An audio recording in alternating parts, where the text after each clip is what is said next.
जय मसीह की मेरे दोस्तों, मैं डॉक्टर सुश्रुत प्रधान कर्नल नवनीत छाबरा जी के साथ इस कार्यक्रम में आपका स्वागत करता हूं।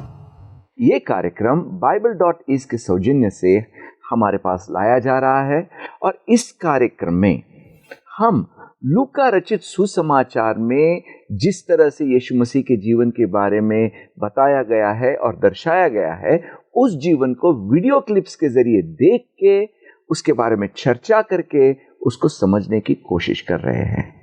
और मुझे आशा है और विश्वास है इस कार्यक्रम के जरिए आपका जीवन बदल रहा है और आप आपके जीवन में यीशु मसीह के आशीष पा रहे हैं।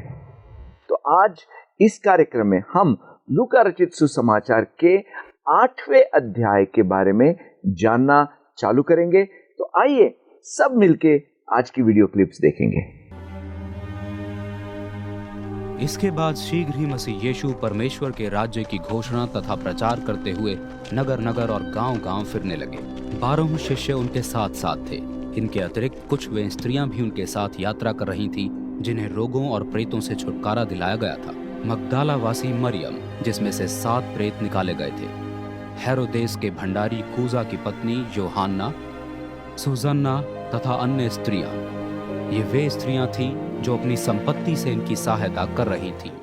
यीशु मसीह अपने शिष्यों के साथ शहर शहर जाके प्रचार कर रहा था और परमेश्वर के प्रेम के बारे में और परमेश्वर के सामर्थ्य के बारे में लोगों को बता रहा था और दिखा रहा था। लेकिन इस विवरण में एक और महत्वपूर्ण चीज है, उसके बारे में आइए कर्नल साहब के साथ बात करेंगे। नवनीत जी, यहाँ पे हम देखते हैं यीशु मसीह के साथ सिर्फ उनके 12 शिष्य ही नहीं, कुछ स्त्रियां भी थी। तो उनका महत्व क्या है? जब हम ये पढ़ते हैं कि कुछ स्त्रियां भी परमेश्वर के साथ में जब प्रभु यीशु प्रचार कर रहे थे, जगह जगह जा रहे थे, तो सबसे ज़रूरी चीज़ जो हम लोगों के लिए समझना आवश्यक है कि परमेश्वर ने जब मनुष्य की रचना की जी, तो उसने हर एक मनुष्य के अंदर कोई ना कोई ऐसे गुण या कोई ना कोई ऐसी गिफ्ट्स दी जी। और वो गिफ्ट जो हैं वो gift of service, gift of mercy, करुणा की या सेवकाई की, कई गिफ्ट जो हैं वो आदमियों में ज़्यादा अधिक होती हैं, कई गिफ्ट जो हैं वो औरतों में ज़्यादा अधिक होती हैं। और परमेश्वर का जो उद्देश्य है वो ये है कि जब उसने हमारी रचना की और जो उसने हमें गुण दिए, जो उसने हमें अपनी गिफ्ट्स दी, कि हमारे जीवन द्वारा उनको वो पूर्ण रूप से इस्तेमाल करे जी।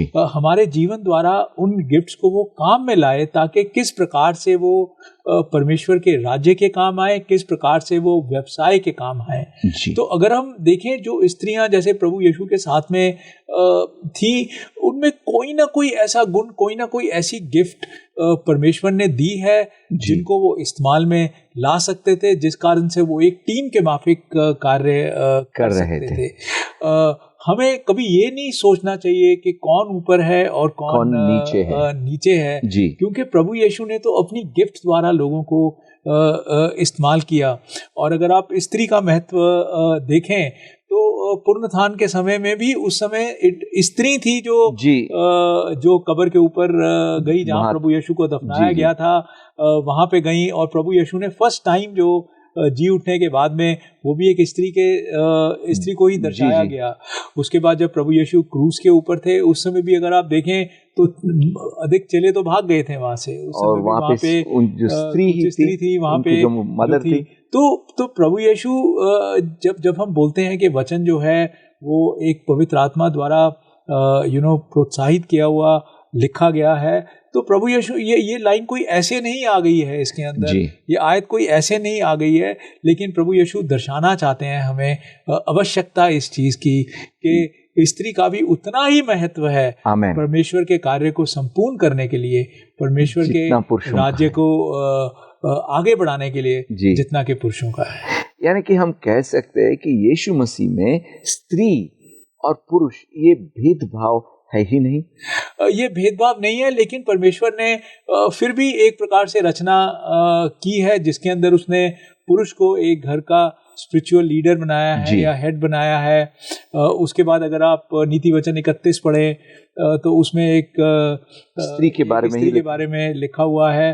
तो लेकिन अगर हम इसमें कोई भी चीज आउट ऑफ कॉन्टेक्स्ट नहीं पढ़ सकते हैं जी। कि मतलब मैंने अपनी मर्जी चलानी है तो मैं आज ये पढ़ लूं और कल को कुछ चलाना है तो कुछ और पढ़ लूं। बट एक होलिस्टिक व्यू के अंदर हमें इस चीज को समझना है कि परमेश्वर के कार्य के लिए अगर किसी में कोई गिफ्ट है तो हमें उसका इस्तेमाल करना चाहिए। तो यानी कि हमें ये समझना चाहिए कि यहाँ पे ऊंचा नीचा कुछ भी नहीं है, सब यीशु मसीह में एक ही है, लेकिन हर एक को एक तरह की रिस्पॉन्सिबिलिटी दी गई है और अपने स्थल पे रह के हमें जिस तरह से यीशु ने बुलाया है, जैसे आपने कहा कि एक पुरुष को घर का लीडर जैसा यीशु मसीह ने ही वहां पे रखा है, तो वो समझ के हमें आगे जाना चाहिए। बिल्कुल। और हम देखते हैं कि अगर कोई भी स्त्री में किसी तरह की गिफ्टिंग है तो उसका इस्तेमाल करना जरूरी है। बिल्कुल, बिकॉज अगर आप उस गिफ्ट का इस्तेमाल नहीं करेंगे तो आप एक तरह से परमेश्वर का तिरस्कार कर रहे हैं, बिकॉज गिफ्ट तो परमेश्वर देता है। आमीन। मेरे भाई और बहनों, ये एक बहुत ही महत्वपूर्ण बात है कि जहाँ पे हम ये समझ लेते हैं कि स्त्री या पुरुष ऐसा भेदभाव यीशु मसीह में नहीं है। लेकिन यहाँ पे हमने और एक चीज भी देखनी है कि ये जो सारी स्त्रियां यहाँ पे थी जिनके बारे में लिखा गया है, उन सब लोगों ने यीशु मसीह का अनुभव उनके जीवन में किया था। यीशु मसीह के द्वारा उन्होंने आशीषें पाई थी और यहाँ पे वो एक तरह का धन्यवाद करने के लिए, एक तरह के ग्रैटिट्यूड से यीशु मसीह के साथ थी। और उनका काम वहां पे यही था, जो भी जहां भी जिस तरह की भी जरूरत हो वो पूरी करने के लिए तैयार थी, सेवा के लिए तैयार थी। कोई जो स्त्री थी वो पैसे के साथ तैयार थी। उसी तरह से आपके पास यीशु मसीह ने जो भी गिफ्टिंग दी है उसके साथ यीशु की सेवा करने के लिए तैयार रहो। तो चलो आगे देखते हैं क्या हो रहा है। जब नगर नगर से बड़ी भीड़ इकट्ठा हो रही थी और लोग मसीह यीशु के पास आ रहे थे, मसीह यीशु ने उन्हें इस दृष्टांत के द्वारा शिक्षा दी। एक किसान बीज बोने निकला। जब वो बीज बिखरा रहा था, कुछ बीज मार्ग के किनारे गिरे, पैरों के नीचे कुचले गए तथा आकाश के पक्षियों ने उन्हें चुग लिया। कुछ पथरीली भूमि पर जा पड़े। वे अंकुरित तो हुए, परंतु नमी न होने के कारण मुरझा गए। कुछ बीज कंटीली झाड़ियों में जा पड़े और झाड़ियों ने उनके साथ बड़े होते हुए उन्हें दबा दिया। कुछ बीज अच्छी भूमि पर गिरे, बड़े हुए और फल लाए, जितना बोया गया था उससे 100 गुना। जब मसीह यीशु ये दृष्टांत सुना चुके तो उन्होंने ऊंचे शब्द में कहा, जिसके सुनने के कान हो वो सुन ले। उनके शिष्यों ने उनसे प्रश्न किया, इस दृष्टांत का अर्थ क्या है? मसीह यीशु ने उन्हें उत्तर दिया, तुम्हें तो परमेश्वर के राज्य का भेद जानने की क्षमता प्रदान की गई है, किंतु अन्यों के लिए मुझे दृष्टांतों का प्रयोग करना पड़ता है, जिससे कि वे देखते हुए भी न देखें और सुनते हुए भी न समझें। इस दृष्टांत का अर्थ ये है, बीज परमेश्वर का वचन है। मार्ग के किनारे की भूमि वे लोग हैं जो वचन सुनते तो हैं, किंतु शैतान आता है और उनके मन से वचन उठा ले जाता है कि वे विश्वास करके उद्धार प्राप्त न कर सके। पथरीली भूमि वे लोग हैं जो परमेश्वर के वचन को सुनने पर खुशी से स्वीकारते हैं, किंतु उनमें जड़ न होने के कारण वे विश्वास में थोड़े समय के लिए ही स्थिर रह पाते हैं। कठिन परिस्थितियों में घिरने पर वे विश्वास से दूर हो जाते हैं। वो भूमि जहाँ बीज कंटीली झाड़ियों के मध्य गिरा, वे लोग हैं जो सुनते तो हैं, किंतु जब वे जीवन पथ पर आगे बढ़ते हैं, जीवन की चिंताएं, धन तथा विलासिता उनका दमन कर देती हैं और वे मजबूत हो ही नहीं पाते। इसके विपरीत उत्तम भूमि वे लोग हैं जो भले और निष्कपट हृदय से वचन सुनते हैं और उसे दृढ़ता पूर्वक थामे रहते हैं तथा निरंतर फल लाते हैं। कोई भी दीपक को जलाकर न तो उसे बर्तन से ढांकता है और न ही उसे पलंग के नीचे रखता है, परंतु उसे दीवट पर रखता है कि कमरे में प्रवेश करने पर लोग देख सके। ऐसा कुछ भी छिपा हुआ नहीं है जिसे प्रकट न किया जाएगा, तथा ऐसा कोई रहस्य नहीं जिसे उजागर कर सामने न लाया जाएगा।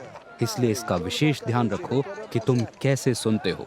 जिस किसी के पास है उसे और भी दिया जाएगा, तथा जिस किसी के पास नहीं है उसके पास से वो भी ले लिया जाएगा जो उसके विचार से उसका है।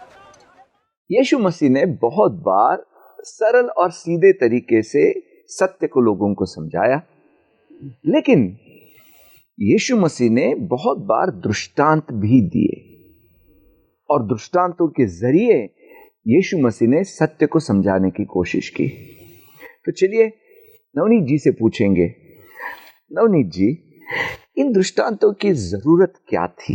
प्रभु यीशु जब भी बातचीत करते थे, एक अच्छे टीचर जो है, या तो वो सीधा जो किताब में लिखा है वो पढ़ के बता दे जी, और या है कि एक प्रकार से कहानी के रूप में बताए कि तुलना करके या कोई कहानी बता के फिर उस कहानी का सारांश निकाल कर लोगों के सामने प्रस्तुत करें। सो आई विल जस्ट से कि प्रभु यीशु जो है एक अच्छे अध्यापक हैं।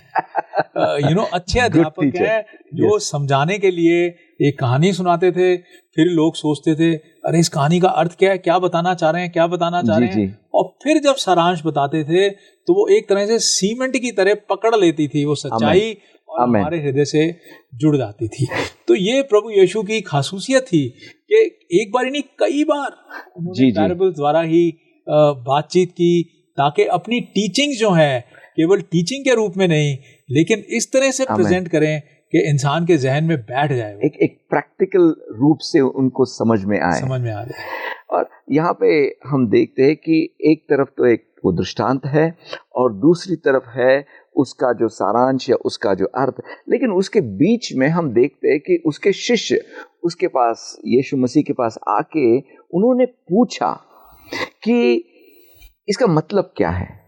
यानी कि जब यीशु ने दृष्टांत उनको कहा तो उनके मन ही मन में विचार चालू हो गए, वो सोचना चालू किए और फिर वो यीशु मसीह के पास आए पूछने के लिए कि इसका अर्थ क्या है। बिल्कुल, बिकॉज जब प्रभु यीशु कहानी सुना रहे हैं और खासकर इसके अंदर वो एक बीज की कहानी और 4 प्रकार की मिट्टी या जमीन की कहानी, तो अब लोगों के जो शिष्य हैं उनके मन में क्या चल रहा है कि यार ये क्या बोलना चाह रहा है, यार ये क्या बताना चाहते हैं, यार ये सीधा पॉइंट पे क्यों नहीं आ रहे। तो प्रभु यीशु ने कहानी बताई और उसके बाद बोला चलो अभी देखते हैं क्या है। फिर इतने में शिष्यों ने सवाल किया जी इसका अर्थ क्या है जी, और प्रभु यीशु ने कितने आराम से इसका अर्थ को समझाया कि, और ये अर्थ समझने के बाद में इट इज ए रेवलेशन, एक तरीके से it is a revelation to all of us, हम सबके लिए ये एक प्रकाशन है कि प्रभु यीशु कहते हैं बीज जो है वो मेरा वचन है।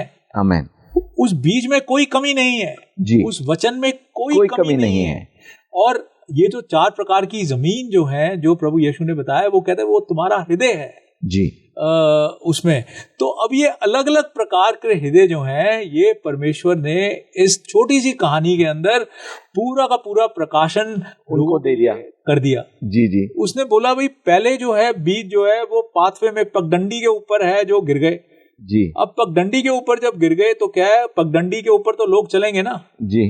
अब ये नहीं कि आप बीज अगर आपने पगडंडी पे गड़ाया तो पीछे 4 आदमी और आ रहे हैं, 4 आदमी और आ रहे हैं, देंगे बीज के ऊपर चलेंगे तो वो कुचल देंगे।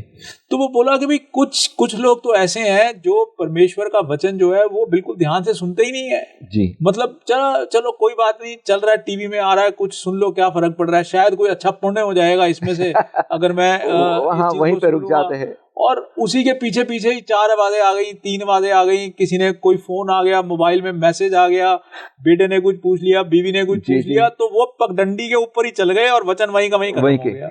यानी कि एक कान में अंदर गया और दूसरे कान से बाहर निकल गया। अब दूसरा जो है उन्होंने बोला जी ये तो ऐसा है कि एक तरह से बड़े चट्टानी इलाका है, बड़ा अच्छा लगा जो वचन है, उसने थोड़ी जड़ भी पकड़ी लेकिन उसके बाद में वो खत्म हो गया। अब मान लीजिए जो वचन है वो जितना पकड़ा बस उतना ही उन्होंने उसको सोचा उसके बाद उसकी जड़ को बढ़ने का मौका ही नहीं मिला। तो जब जड़ नहीं बढ़ेगी तो वृक्ष कैसे ताकतवर होगा। अब आप देखिए तीसरे प्रकार की जो जमीन है, बोला जी वचन गिरा, उगना शुरू हुआ, लेकिन आसपास जो है बहुत सी झाड़ियां भी उग गई। अब आप हमारे यहाँ तो देख लीजिए कि जैसे बारिशें शुरू होती है, आप चलना शुरू करो, झाड़ियां अपने आप ऊपर आ जाती हैं। तो अब वो वचन तो पकड़ रहा है, वो वचन में से तो वचन तो बढ़ना चाहता है, लेकिन जो झाड़ियां हैं वो हमारी चिंताएं हैं जी। वो झाड़ियां जो है हमारी समस्याएं हैं, जिनको हम वचन से अधिक अहमियत देते हैं और जो हमारे जीवन में हमारे आनंद को निचोड़ लेती हैं। परमेश्वर का वचन, जब हम परमेश्वर में बने रहते हैं तो कोशिश करनी पड़ती है उस आनंद में बने रहने की, उसके वचन के साथ उस आनंद में, उस शांति में, उसकी उपस्थिति में हमें रहने के लिए कोशिश करनी पड़ती है। चिंताएं तो रहेंगी, वीड्स तो आसपास रहेंगी, लेकिन हमें उन वीड से ऊपर उठना है वहां पे। और ये हम देखते हैं वो लोग नहीं उठ पाते, उगता है, सोचते हैं, लेकिन चिंताएं इतनी है कि वो वचन जो है वो बीज वहीं के वहीं रह जाते हैं। इंग्लिश में उसको चोक्ड कहते हैं, यानी कि गला दबाया जैसा बिल्कुल वो हो जाता है। और चौथी जमीन जो है वो अच्छी जमीन है, जिसके अंदर बीज बोया गया और उससे वृक्ष हुआ, और वो एक फलदायक वृक्ष हुआ और कई अधिक उससे उपज हुई। तो अगर आप इस पूरे पैराबल को आप पूर्ण रूप से देखें तो कितनी सरलता से समझाया प्रभु यीशु ने कि बीज में कोई कमी नहीं है, लेकिन हमारे हृदय जो है, क्या वो तैयार है उस बीज को ग्रहण करने के लिए? क्या हम उस बीज को कैजुअलनेस के अंदर कि वैसे ही चलो कोई बात नहीं, कुछ चल रहा है हम सुन लेते हैं। कितने ही लोग कलीसिया में बैठते हैं लेकिन ध्यान कहीं और होता है, यानी कि वो वचन को ग्रहण नहीं करते। वचन तो एक तरह से देखे तो वचन उनके पास आता है, लेकिन वो वचन उनके हृदय में बोया नहीं जाता। बिल्कुल। और दूसरा है वो वचन को ग्रहण करते हैं लेकिन उसकी जड़ को मौका नहीं देते बढ़ने के लिए, क्योंकि जब तक जड़ नहीं बढ़ेगी तब तक वो वचन जो है वो हमारे जीवन में स्थापित फल नहीं आएगा और स्थापित नहीं होगा। तो ये एक 4 तरीके के हृदय जो हैं वो बताए हैं। और प्रभु क्या चाहता है? प्रभु चाहता है ये नहीं कि अगर आज तुम्हारा हृदय ऐसा है तो वो ऐसा ही रहे। नहीं। कई जगह परमेश्वर ने वचन में लिखा है अपने हृदय को कठोर ना करें। अपने हृदय को कठोर ना करें, क्योंकि जब हृदय कठोर होता है तो प्रभु का वचन आके छू कर वापिस मुड़ के चला जाता है, लेकिन जब हृदय तैयार होता है तो वचन अपने आप उसके अंदर पहुंचता है। आमेन। यानी कि नवनीत जी, जैसे आपने कहा कि वचन में कोई कमी नहीं है, लेकिन हमारे हृदय के मिट्टी को हमें तैयार करने की जरूरत है। जैसे कि कोई भी जो किसान होता है वो उसकी जमीन पे हल चलाता है, यानी कि वो मिट्टी को तैयार करता है। तो उस मिट्टी को हम तैयार कैसे करें? जब हम परमेश्वर की उपस्थिति में रहकर उससे मुलाकात होती है। आमेन। और जब हम अपने पापों की शिफा मांगते हैं, अपने हृदय को कठोर नहीं करते हैं, लेकिन अपने आप को परमेश्वर के आगे समर्पित करते हैं। आमेन। तो परमेश्वर अपने आप, पवित्र आत्मा जो है उस हृदय को तैयार करना शुरू करता है ताकि हम उस वचन को ग्रहण कर पाए। मेरे भाई और बहनों, ये बहुत ही महत्वपूर्ण सीख हमें हमारे जीवन में पा लेनी चाहिए कि परमेश्वर का वचन एक बीज के जैसा है और वो बीज को हमारे हृदय में बोया जाना चाहिए। और उस बोया जाने के लिए पहली बात तो यह है कि परमेश्वर के जो प्रेजेंस में हमें अपना वक्त बिताना चाहिए, और जो परमेश्वर का वचन जो हम सुनते हैं वो हमें ध्यान दे के सुनना चाहिए, उसके ऊपर मनन करना चाहिए, ताकि वो बीज हमारे हृदय में ठीक तरीके से बोया जाए और हम उसका फल पा सके। और उसके लिए और एक बात ज़रूरी है कि हमारे हृदय में कभी कभी हल चलने की भी ज़रूरत होती है, ताकि वो मिट्टी तैयार हो जाए। और उसी वक्त यीशु मसीह ने और एक दृष्टांत हमें दिया। तो आइए उस दृष्टांत के बारे में भी नवनीत जी से पूछेंगे। नवनीत जी, इस दृष्टांत का क्या महत्व है? प्रभु यीशु ने उसके बाद एक ये रोशनी का पैराबल दिया कि अगर आप लाइट है या रोशनी है तो उसको आप कहीं ढक के नहीं रखते, बल्कि उसको आप एक ऊंचाई पे रखते हैं ताकि लोग उसको देख पाएं। ये मत्ती सुसमाचार के 5वें अध्याय में भी प्रभु यीशु ने इसके बारे में बोला। तो प्रभु यीशु इसके द्वारा क्या बोलना चाहते हैं? प्रभु यीशु ये बोलना चाहते हैं कि मेरा जीवन अगर आपके जीवन में है, अगर मेरी सिखलाई आपके जीवन में है और मेरे वचन द्वारा आपके हृदय परिवर्तन होता है और आप समझ पाते हैं, तो आप एक रोशनी के समान हैं। आमीन। और आप अगर रोशनी के समान है तो रोशनी जो है वो अंधकार में जाती है। रोशनी जो है वो रोशनी के बीच में नहीं जाती। आप 50 बल्ब एक साथ नहीं जलाते, लेकिन आपको उस बल्ब को, उस रोशनी को वहां जलाना है जहां अंधकार है। और ये बहुत ही जरूरी सिखलाई है। हम में से कई लोग हैं, हम घबराते हैं कि अरे हम वहां कैसे जाएंगे, हम वहां क्या बात करेंगे जब लोग हमसे सवाल पूछेंगे, अगर लोग हमसे कुछ बाइबल के बारे में पूछ ले तो हम क्या जवाब देंगे।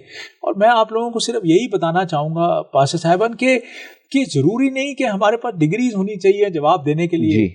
पवित्र आत्मा हमें वचन उस समय देता है कि हम लोगों के प्रश्नों का उत्तर दे सकें। जब तक हमें इस चीज का मालूम है कि प्रभु यीशु एक करुणा से भरे परमेश्वर हैं और प्रभु यीशु का चरित्र ही प्रेम है और उसके द्वारा पापों की शिफा मिलती है, वो वचन काफी है कहीं पे भी उस अंधकार को हटाने के लिए। प्रभु यीशु कहते हैं रोशनी को बेकार मत करो, लेकिन रोशनी को कहीं वहां ले जाओ जहां उसका इस्तेमाल होगा। इस दृष्टांत के बारे में हम ये भी कह सकते हैं क्या कि अगर परमेश्वर ने हमें कुछ गिफ्ट दी है तो उसे हम छुपा के नहीं रखना चाहिए, सब लोगों के सामने लाना जरूरी है ताकि परमेश्वर के नाम की महिमा हो। बिल्कुल, I totally agree with you. वो भी ये बोला है कि परमेश्वर ने जो गिफ्ट दिए हैं वो इस्तेमाल करने के लिए कहा है, और वो इस्तेमाल कैसे होंगे जब हम विश्वास में कदम आगे बढ़ाएंगे। हाँ जी। तो उसी अगर जब हम उस गिफ्ट का इस्तेमाल करते हैं तो परमेश्वर की रोशनी और फैलती है। बिल्कुल नवनीत जी, हम क्या कर सकते हैं कि जिसके जरिए हमारे अंदर जो परमेश्वर की रोशनी है वो और उजागर हो जाए और लोग देखें? सबसे ज़रूरी चीज़ है, अगर मेरे से आज कोई पूछे तो ये है कि मैं प्रभु को बोलूं कि आई एम अवेलेबल। आमीन। मैं मौजूद हूँ परमेश्वर। आमीन। परमेश्वर जहां ले जाना चाहो, जिसको भी बुलवाना चाहो, जिससे भी चाहो कि मैं वचन को बता पाऊं, प्रभु मैं तैयार हूँ। आप यशाया के पुस्तक में पढ़ते हैं, व्हेन यशाया बोलता है सेंड मी गॉड, आमीन, he says who shall go, आमीन, आमीन, he says send me God। तो सबसे जरूरी चीज है Lord I am available, available for you, कि मैं मौजूद हूँ परमेश्वर आपके हुक्म अनुसार कहीं भी जाने के लिए और किसी के पास भी जो भी आपने गिफ्ट्स दिए हैं मुझे उनको इस्तेमाल करने के लिए परमेश्वर। आमीन, आमीन। मेरे भाई और बहनों, ये एक बहुत ही महत्वपूर्ण सीख हमारे लिए है कि जब यीशु मसीह हमें किसी भी काम के लिए बुलाता है तो हम तैयार रहना जरूरी है, हम उसे हाँ कहना जरूरी है। और जब हम हाँ कहते हैं और आगे बढ़ते हैं तो हमारे अंदर जो उसकी रोशनी है वो पूरी दुनिया देखेगी और उसके नाम की महिमा होगी। और मुझे आशा है और मुझे विश्वास है कि आप सब तैयार है यीशु मसीह के काम के लिए, और उसने जो तुम्हारे ऊपर जिम्मेदारियां दी है, रखी है, उनको पूरी करने के लिए। तो आइए हम सब मिलकर प्रार्थना करें ताकि उसके नाम की महिमा हमारे जीवन में हो जाए और उसने हमें जो जिम्मेदारियां दी है वो हम ठीक तरीके से निभा सकें। तो कर्नल साहब, आप हमारे लिए प्रार्थना कीजिए। Let's pray. प्रभु, हम धन्यवाद देते हैं इस समय के लिए कि हम आपके वचन से पढ़ते हैं, आपके वचन को इकट्ठे बैठकर प्रभु समझने की कोशिश करते हैं। परमेश्वर, आपके वचन में क्षमता है, सरलता है जिससे आप हमें समझाते हैं। प्रभु, हम चाहते हैं कि आप हमारे हृदय को तैयार कीजिए ताकि हम एक अच्छी मिट्टी बन पाए परमेश्वर, ताकि वचन को कोई छीन ना पाए प्रभु हमसे। तो प्रभु, आपने जो भी हमें गिफ्ट दिए, जो भी हमें क्षमता दी है प्रभु, हम चाहते हैं कि आप हमें इस्तेमाल कीजिए और भरपूरी से इस्तेमाल कीजिए परमेश्वर, और हम कभी भी आपको ना बोल पाएँ प्रभु। हम धन्यवाद करते हैं समय के लिए प्रभु। सबको सुरक्षित रखिए, सबको आशीषित कीजिए, सबसे बातचीत कीजिए, प्रभु यीशु के नाम में मांगते हैं, आमीन। धन्यवाद नवनीत जी। मेरे भाई और बहनों, मैं फिर से एक बार आपसे कहना चाहूँगा कि जैसे आप परमेश्वर का वचन पढ़ते हैं, अगर कुछ आपको समझ में नहीं आया तो आप फिर से उसे पूछिए कि इसका अर्थ क्या है, वो आपको बताएगा, ताकि उसका वचन जो है आपके हृदय में ठीक तरह से बोया जाए और आप उसका फल पाए। आपको भी धन्यवाद कि आप हमारे साथ इस कार्यक्रम में जुड़े। आप Bible.is ऐप को आपके फ़ोन में या टैब में डाउनलोड करना मत भूलिए, जिसके ज़रिए आप परमेश्वर का वचन यानी कि वो जो बीज है वो आपके भाषा में पढ़ सके, सुन सके और देख भी सके। तो अगली कड़ी में फिर से एक बार मिलेंगे, तब तक के लिए धन्यवाद। जय मसीह की। एक नई बाइबल इज़ ऐप मुफ्त में आज ही डाउनलोड करें ताकि आप पाएं प्रभु का शुद्ध सुनाई देने वाला वचन अपनी उंगलियों पर। आसानी से सुनने की योजना बनाएं, नोट्स लें और सच्चाई का सामना करें। इसमें आप क्या पाएंगे? प्रभु के वचन को हाई क्वालिटी एवं नाटकीय ऑडियो में सुनें। ऑफलाइन सुनने और पढ़ने के लिए अपना पसंदीदा वर्जन डाउनलोड करें। हमारे पास मुफ्त में 1300 से भी अधिक भाषाएं उपलब्ध हैं। 500 से भी अधिक भाषाओं में गॉस्पेल फिल्में देखकर यीशु के जीवन और सेवकाई के बारे में जानें। शास्त्र प्लेलिस्ट खोजें और बनाएं। उन्हें अपने दोस्तों, परिवार और सोशल मीडिया पर भी बांटें ताकि आप प्रभु के वचन का एक साथ अध्ययन कर सकें। तो आज ही बाइबल इज़ ऐप डाउनलोड करें। प्रभु को आपकी अपनी भाषा में बोलते हुए सुनें। नई बाइबल इज़ ऐप जो सबको ध्यान में रखकर बनाई गई है।